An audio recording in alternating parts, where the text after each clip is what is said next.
James Jenkins, independent candidate for the 31st Congressional District of Texas. We've had just over a year since Donald Trump has returned to the White House. Let's talk about it. Specifically, I want to talk about the economy. Let's get into it. So, earlier today, the U.S. Department of Commerce, its Bureau of Economic Analysis, released a report that denotes where we're at in terms of U.S. international trade goods and services. Short talk, that is our deficit. So, since October of 2024 to November of 2025, our trade deficit almost doubled. What does that mean specifically? That means we're buying more than people are buying from us. I wonder why that is exactly. A couple things come to mind. Tariffs, we'll address that here in a second. But yes, our deficit means that we are buying more from others than they are buying from us. Not always a bad thing. Other countries make the things that we want, usually at a relatively lower price than making in the United States, but they are not buying our goods now. And I'd imagine that the global trade war that Donald Trump started might have had something to do with that. That's also tied to the tariffs that he placed on these countries, which we're going to talk about next. So, an article from the Bipartisan Policy Center from this past summer says the tariffs, let's call it what they really are, the Trump tax, are generated in this last year $288.5 billion. The American people have paid $288.5 billion in taxes for the goods that we're bringing in from other countries. Okay, sure. Let's go with that. The Trump tax. So, Donald Trump has repeatedly said that the tariffs have generated $18 trillion in revenue for the United States. But the math ain't mathing. That is an incorrect statement.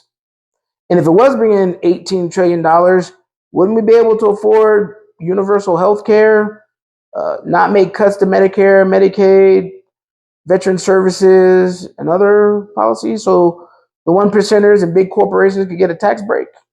I mean, $18 trillion is a significant amount of money, would make a significant dent in the national debt, which with $18 trillion tariff, why is the national debt continuing to go up? Again, the math is not mathing.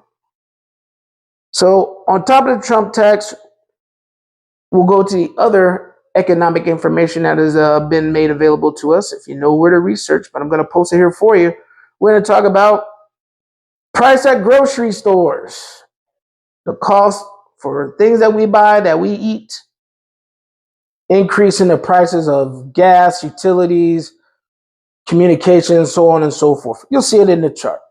And you'll see that in the last couple of years, what's been going up, what's been going down, and why. Well, maybe not the why part, but I'm sure you can figure that out. A Consumer Affairs article from this past summer indicates that produce prices in Texas have gone up by 5.1%. If you go to the Bureau of Labor Statistics, you'll see two charts that I want you to reference for this portion. I'll hang them here. The first chart is the Consumer Price Index.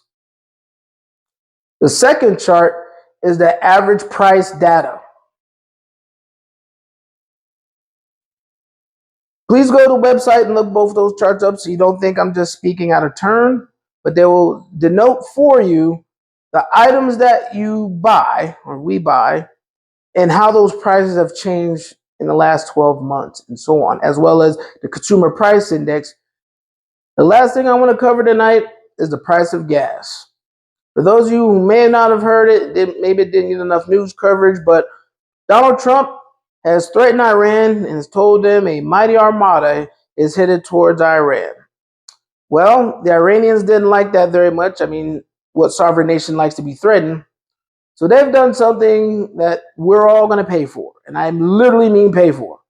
They raised the price of gas. Barrels of gas are now selling for $70 a barrel. So that means by the time we see it at the pump, expect huge increase in the cost of gas.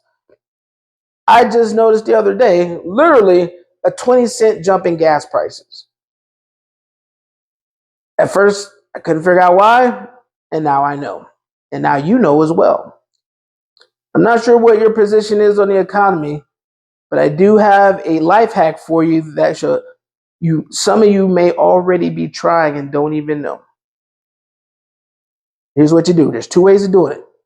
The first way is take the same amount of money you spent on groceries last year, go to the grocery store, and see what you come back with. The alternate method, buy your regular amount of groceries and compare the price to what you paid last year. Under Donald Trump, our economy is not doing well. Prices are not going down, they're going up. Inflation has barely been touched, and we, the people, are paying the price, literally and figuratively. If we work together, we can solve this problem and make life better for all Americans, and not just the one percenters and the big corporations. James Jenkins, independent candidate for the 31st Congressional District of Texas. If you can't be a good person, just try not to be a problem for anybody else.